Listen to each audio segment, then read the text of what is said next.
Hi everyone, it's Rima from CakeItToMe.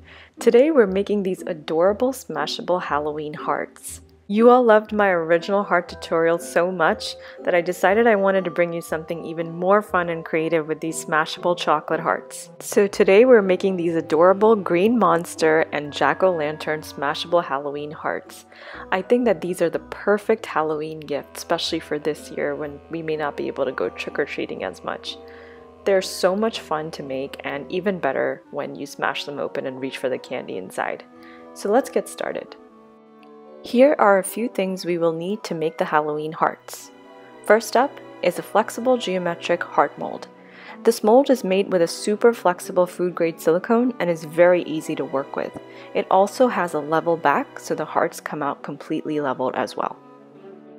We will also need a teaspoon for measuring our shortening, a pastry brush with fine bristles, or you can also use a silicone brush, a microwave safe bowl to melt our candy melts in, of course our candy melts in different colors, vegetable shortening, and some black fondant and some candy eyes for our decorations.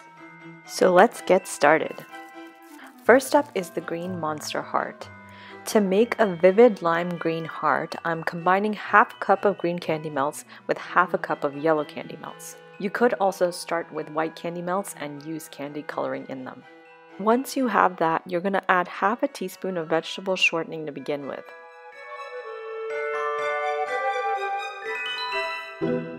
Once you have these things combined, you're going to microwave this in 15-second intervals until the mixture starts to eventually melt. This is after the first two 15-second intervals in my microwave. At first they won't look melted at all, but be patient and keep microwaving this mixture until it eventually starts to come together. One tip for melting them faster is to spread the candy melts towards the side of the microwavable bowl, because the bowl will get hot and that's what's going to cause them to melt. It's better to microwave this mixture slowly than do it all at once, because that'll cause the chocolate to scorch, and once it scorches there's really no way to go back. Okay, so this is how my mixture looked like after 4 15-second interval microwaves. It was still very thick, so I went ahead and added a little bit more vegetable shortening.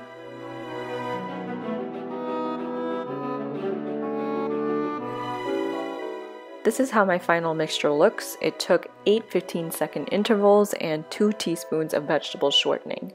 Now comes the fun part. We're ready to pour our mold. So we're going to add about 3/4 of the mixture to our mold, and then just start tilting it around to let it evenly coat all sides of the mold. Because this mold is really flexible, it is really easy to cover all sides of this heart with chocolate. You could push it from the back so that the chocolate flows to the really tight spots. And also one thing you could do is pinch the corners and the sides like I'm doing here so that the chocolate comes all the way up to the edge of this mold. After the mold is mostly covered, you can use your pastry brush and gently pick up the pooled chocolate in the middle of the mold and bring it towards the edges so that the edges are also covered.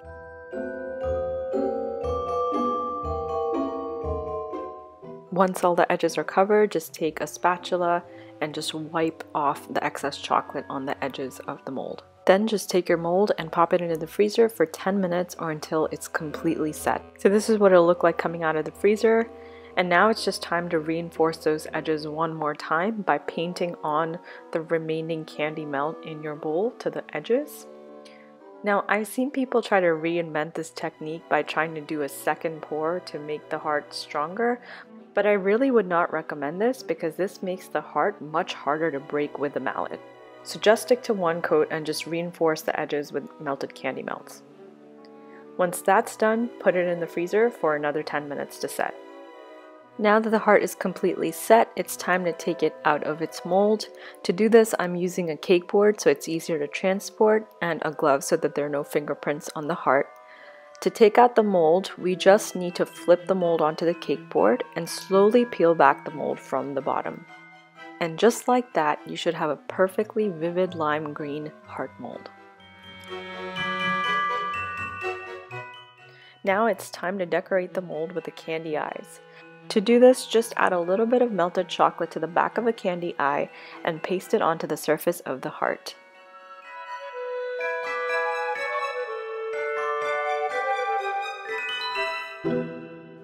And this is the final result for the green monster Halloween heart. I just think it is so easy and so cute, and you just really can't go wrong with this decoration. Next up is the jack-o'-lantern Halloween heart, and for that we're just going to use 1 cup of orange candy melts. And again, using 2 teaspoons of vegetable shortening, we're just going to repeat the process of melting it down to a perfect pourable consistency.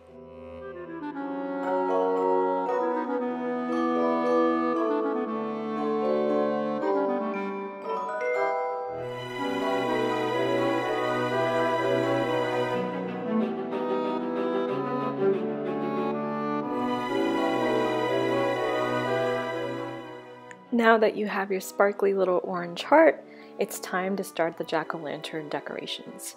For this decoration, we're going to need some black fondant. I wanted to make the eyes of the jack-o'-lantern fit perfectly onto the top surface of this heart. To do this, I took a paper and a pencil and I lightly sketched the edges of the top surface onto my paper so that I would get a good dimension for cutting the fondant. I was also going to make the mouth on the bottom surfaces of the heart, but I decided to ditch that idea because I didn't think that it would look very good. Once you have a rough sketch of the top surface of the mold, you just need to cut out that triangle and use it as a template for your fondant. You only technically need 1 triangle, so don't worry about getting them both. So now we can start working with the fondant. You just need to cut off a little piece and knead it in your hand until it's nice and soft and warm. Then just sprinkle a little bit of powdered sugar on your working surface and roll out the fondant to about an 1/8 inch thickness. Once the fondant is rolled out, you just want to place your template on top of the black fondant, and using a sharp small knife, you just want to cut around your template to get the triangle shape.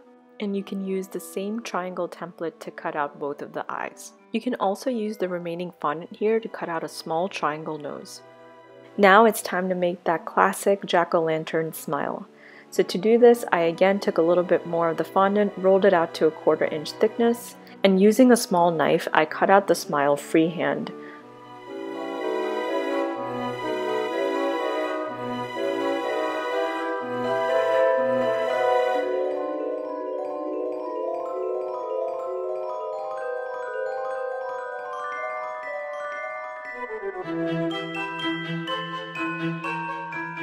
After all the pieces are cut out, just take a small paintbrush and dust off any powdered sugar from the top and edges of each piece. For the last step, we just need to put the fondant decorations onto the heart. You can do this by taking a small amount of melted chocolate onto a flat spatula and smearing it across the top surfaces of the heart, and then adding the fondant pieces. The fondant should stick very well to the heart this way. Just be sure to work quickly because the chocolate behind the fondant cools down and sets very fast.